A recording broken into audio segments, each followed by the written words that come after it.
Okay, so today I'm going to be showing you how to set up the latest distribution of Amiga Game Selector for the A500 or the Amiga Mini. So in this setup guide, I'm going to be showing you how to format your USB stick into FAT32, which is what we need in order to make this work with our A500 Minis. I'm also going to be doing you a showcase and generally just get you around working this really awesome system for the A500. So check this one out.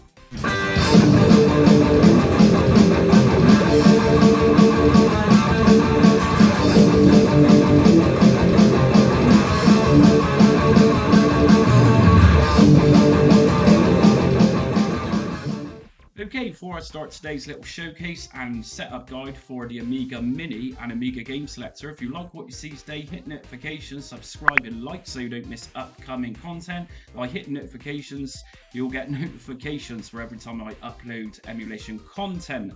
I'm a big Commodore fan, so expect to see a lot of Commodore stuff being uploaded. So first of all, what is Amiga Game Selector? So Amiga Game Selector is a very awesome system where it uses WHDLoad, and we can play pretty much every Amiga game ever released, and it's fairly simple to set up. So what we're going to do is just head over and take a look at the Amiga Game Selector official website. So I've covered this recently for the Pi 400 as well as doing a setup guide on WinUAE. Today we're doing this on the Amiga Mini itself. So from the website we can go to the download section, and you'll find plenty of links just here where to download it from. I recommend getting a torrent version of this. It'll download within 5-10 minutes.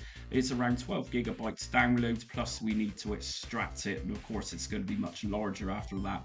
Next thing I'm going to suggest is that at this day and age, most USB sticks are going to be in NTFS format, so we need to use a tool in order to convert or format our USB drives into FAT32. I recommend this software here. This is FAT32 Format GUI.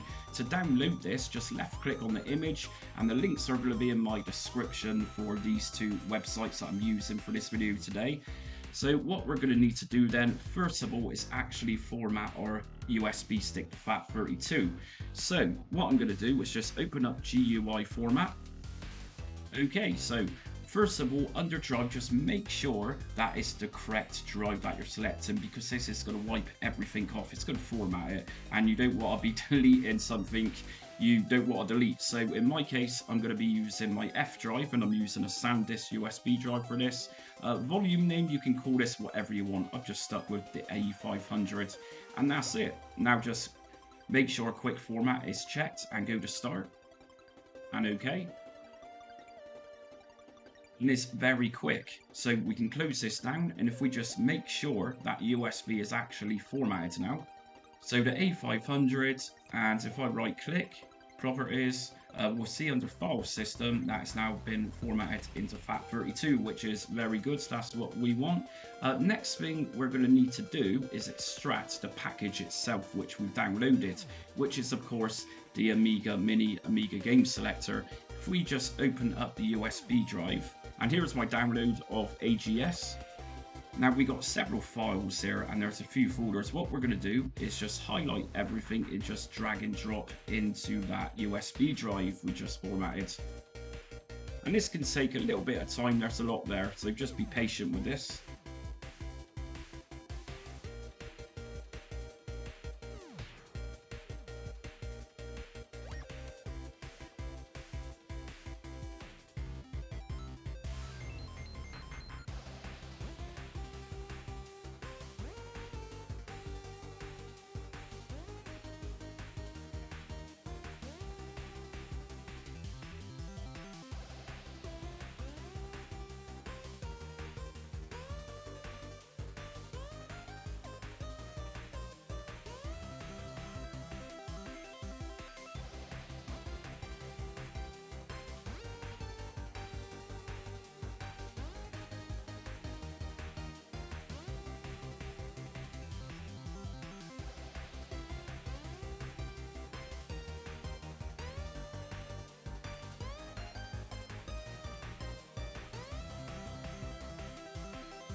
Okay then, so what we're going to do next is just pop our USB stick into the back of the Amiga Mini. So I find the middle port works just fine for me. Now, if you find, once you boot this up, you don't see your USB stick recognized, just use one of the other ports on there. And obviously go to plug everything in, your HDMI cable in power, and then just turn it on.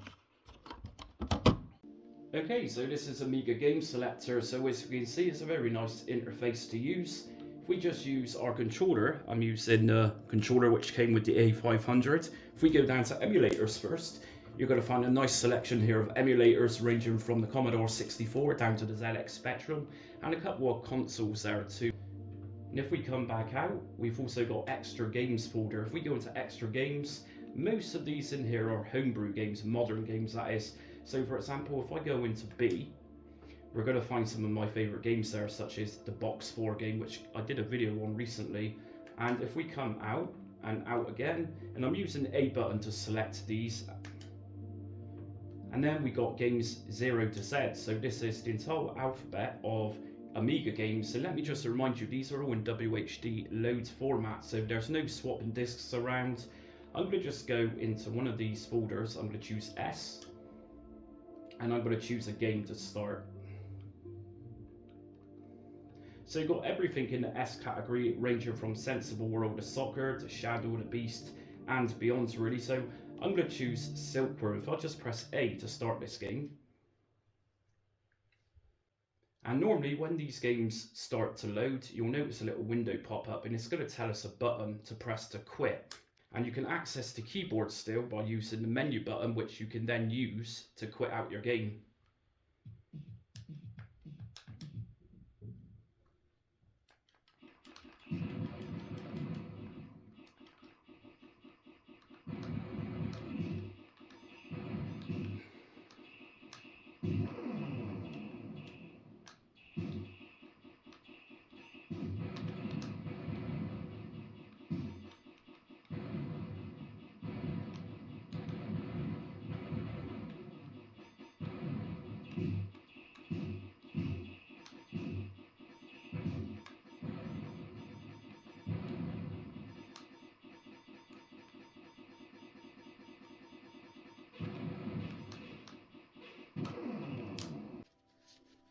And if you find you can't quit out your game, then it's just a simple case of just pressing the power button on the back of the A500 Mini, and that's going to bring you back to the main carousel. So if we go back into it again, so start AGS. We also got an entire section here for Amiga AGA games, and again everything's nicely put into folders. So for the section E, we got Exile for example, and Eye of the Beholder, all in AGA.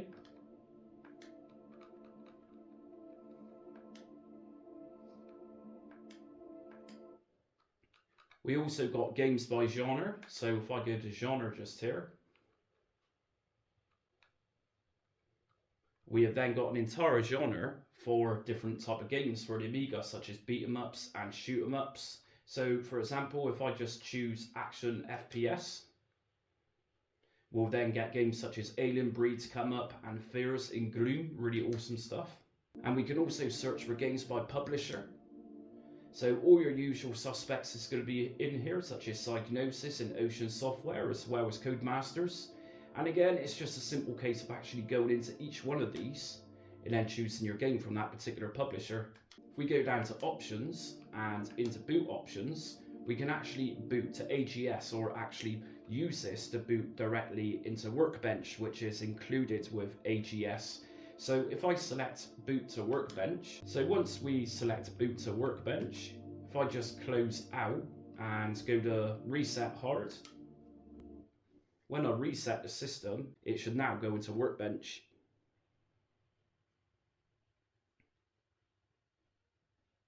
And here we go, this is Amiga Game Selector's Workbench. So things are looking very modern in it for a very old systems such as Amiga. We got AGS logo just here. If we double left click on this one, that would take us back to AGS.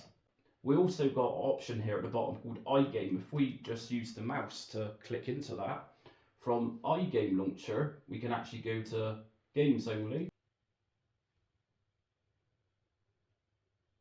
And here we go, so we can actually open up our games within Workbench. And all the games are listed just here, and at the top you've got a little bar. If you drop this down, you can enter your favorites list, most played. And on the side here, we got some drives. So if we go into games, for example, got lots of drawers here. Each one of these is a letter, and we can access our games this way. We've also got extra one drive just here. If we go in here, we got some more games.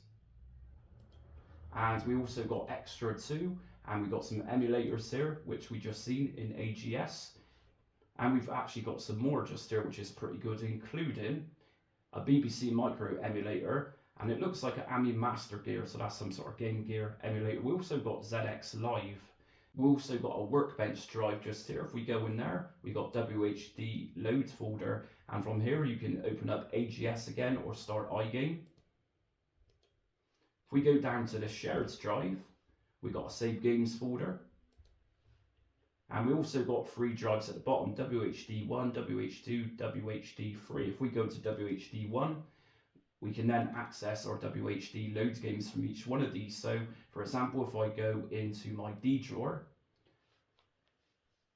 we can now access our games from here. So, one which pops out at me, probably one of the worst rated Amiga games of all time, is Dennis. If we just double left click the drawer, we can then expand these windows, and we can click into our game just here using the mouse, so Dennis AGA, and it will give you a prompt at the bottom when you boot these games up, so we need to press F10 to quit this particular game.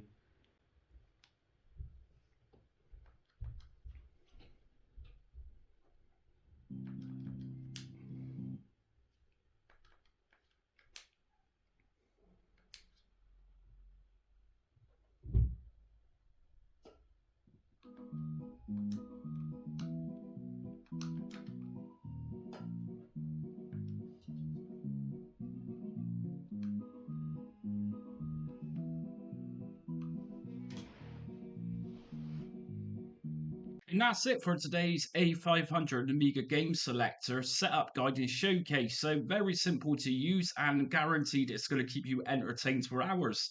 So if you liked today's video, hit notifications, subscribe and like so you don't miss upcoming retro emulation content that I release on my channel daily. Also join me on social media. I'm on Facebook, Instagram, Twitter and TikTok. And be sure to check out my other Amiga and Commodore 64 content. Until next time, stay retro.